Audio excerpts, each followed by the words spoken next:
Assalamualaikum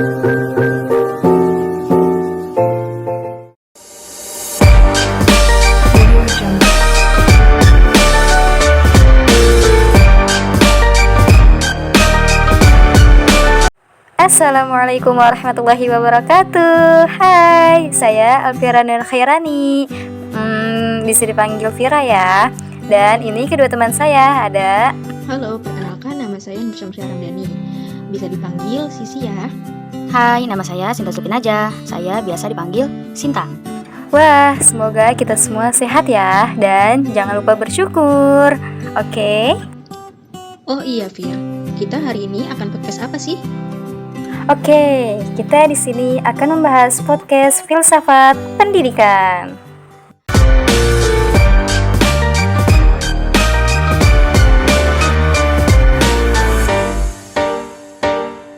Nah, kita dari kelompok 10. Di sini kita ingin membahas tentang karakteristik pendidikan dalam kurikulum tahun 2006 atau bisa disebut juga dengan KTSP. Sebelumnya, apa sih arti kurikulum itu, Fir? Kurikulum merupakan alat yang sangat penting bagi keberhasilan suatu pendidikan.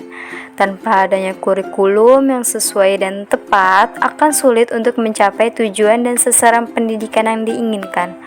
Kurikulum adalah sejumlah mata pelajaran yang harus ditempuh atau dipelajari siswa di sekolah dan perguruan tinggi untuk memperoleh ijazah tertentu.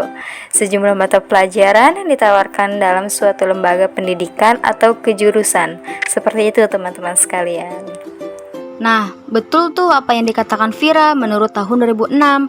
Sedangkan Dede Rosyada tahun 2004 mengatakan bahwa kurikulum merupakan inti dari sebuah penyelenggaraan pendidikan. Kemudian dilanjut adanya pendapat dari Ronald Siddall tahun 1964 yang menjelaskan bahwa kurikulum merupakan keseluruhan pengalaman yang ditawarkan pada anak-anak peserta didik di bawah arahan dan bimbingan sekolah. Nah, Sisi, apa sih yang dimaksud dengan kurikulum tahun 2006? Jadi, pada kurikulum 2006, ini bisa dikatakan dengan kurikulum tingkat satuan pendidikan atau yang biasa disebut dengan KTSP, yang merupakan kurikulum operasional yang disusun dan dilaksanakan di masing-masing satuan pendidikan, yaitu sekolah atau madrasah. Sedangkan pemerintah pusat hanya memberi rambu-rambu yang perlu dirujuk dalam pengembangan kurikulum. Dalam penyusunan kurikulum, KBK, KTSP, dan juga K13 ini mempunyai landasan yang berbeda-beda. KBK mempunyai landasan filosofis, sedangkan KTSP dilandasi atas kebijakan undang-undang. Jika K13 dilandasi atas yuridis, psikologis, konseptual, dan juga filosofis. Seperti hal ini ada landasan undang-undangnya juga nih teman-teman. Iya, betul sekali apa yang dikatakan Sisi tadi. Jadi, landasan penyusunan kurikulum KTSP ini menyangkut Undang-Undang Nomor 20 Tahun 2003 tentang Sistem Pendidikan Nasional. Kemudian ada Peraturan Pemerintah Nomor 19 Tahun 2005 tentang Standar Nasional Pendidikan. Selanjutnya ada Permendikbud Nomor 22 Tahun 2006 tentang Standar Isi. Selanjutnya ada Permendikbud Nomor 23 Tahun 2006 tentang Standar Kompetensi Kelulusan. Selanjutnya ada Permendikbud Nomor 24 Tahun 2006 dan Nomor 6 Tahun 2007 tentang pelaksanaan. Selanjutnya ada Permendiknas Nomor 22 dan 23 Tahun 2006. Selanjutnya ada Permendiknas Nomor 20 Tahun 2007 tentang Standar Penilaian dan Pendidikan Konsep Dasar KTSP serta karakteristik kegiatan pembelajarannya. Nah, seperti itu teman-teman sekalian. Nanti boleh di-replay ya agar dicatat oleh teman-teman semua. Oh ya, kalian tahu gak sih kalau karakteristik KTSP ini mempunyai 6 karakter di dalamnya loh. Di antaranya itu 1. Menuntut siswa untuk mengembangkan ilmu pengetahuan, minat, bakat yang akhirnya akan membentuk siswa yang mempunyai kemandirian dan keterampilan. Kedua, KTSP berorientasi pada hasil belajar dan keberagaman strategi pembelajaran yang digunakan beraneka ragam, serta sumber belajar bukan hanya guru, namun bisa teman sekelasnya, buku-buku film yang mengandung edukasi. Penilaian dilihat dari proses dan hasilnya pada suatu target pencapaian kompetensi. Ketiga, pemberian otonomi luas kepada sekolah dan satuan pendidikan. 4. Partisipasi masyarakat dan orang tua yang tinggi. 5. Kepemimpinan yang demokratis dan profesional. Dan yang terakhir 6 adalah tim kerja yang kompak dan transparan. Ternyata KTSP juga memiliki tujuan dan harapan loh, yaitu untuk mewujudkan kurikulum yang sesuai dengan karakteristiknya, kondisi, potensi daerah, kebutuhan dan permasalahan daerah, dan satuan pendidikan, serta peserta didik dengan mengacu pada tujuan pendidikan nasional. Sedangkan harapannya ingin diterapkan secara efektif agar mencapai tujuan pembelajaran. Sebelum melaksanakan KTSP dalam pembelajaran, semua pihak yang terlibat dalam pembelajaran harus benar-benar yang pertama memiliki komitmen, yang kedua memahami KTSP secara benar, yang ketiga memiliki dokumen pendukung yang diperlukan, dan yang keempat mampu melaksanakan dalam pembelajaran. Kita perlu juga loh mengetahui kelebihan dan kekurangan yang ada dalam KTSP ini, Fir. Nah, apa aja sih kekurangan dan kelebihan itu?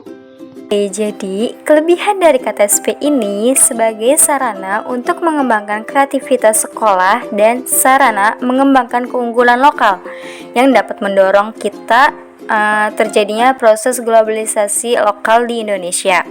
Sedangkan kelemahan dari KTSP ini meninggalkan celah besar dalam upaya pencapaian standar lulusan dan standar kelulusan.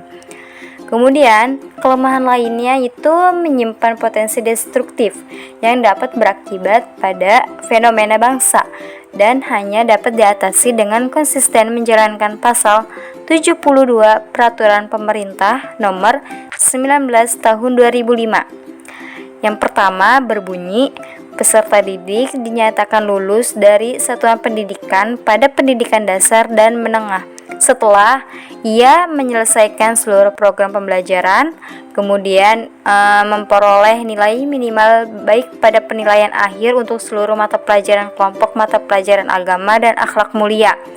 Setelah itu memperoleh nilai kelompok mata pelajaran kewarganegaraan dan kepribadian, kelompok mata pelajaran estetika, dan kelompok mata pelajaran jasmani, olahraga, dan kesehatan.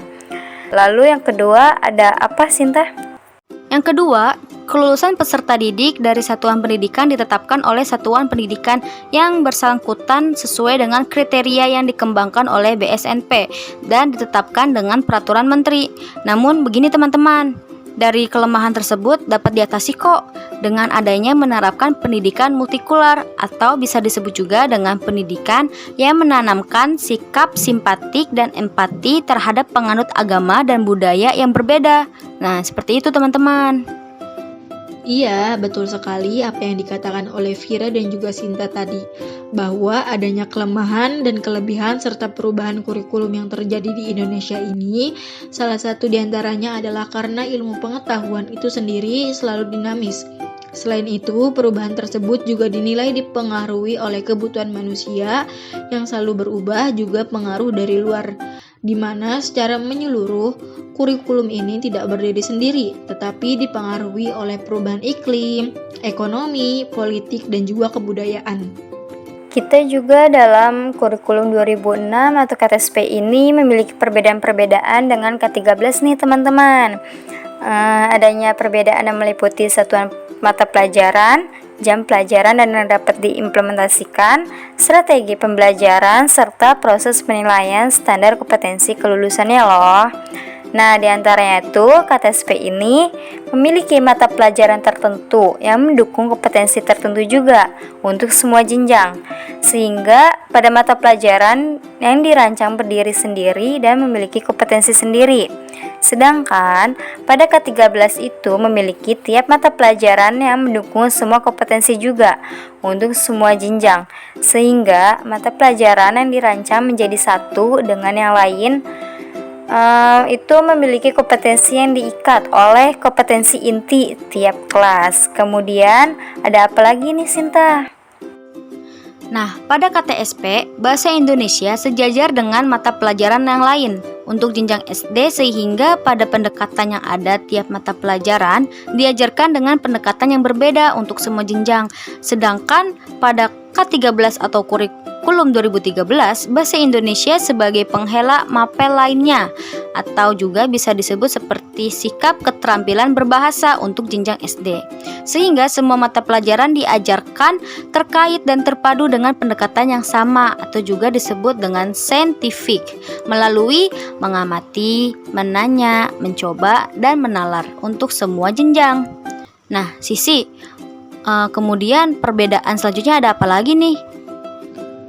Pada KTSP ini, tiap jenis konten pembelajaran diajarkan dengan terpisah untuk jenjang SD dan tematik untuk kelas 1-3. Ini juga khusus untuk jenjang SD, sedangkan pada K13 bermacam jenis konten pembelajaran diajarkan terkait dan terpadu satu sama lainnya.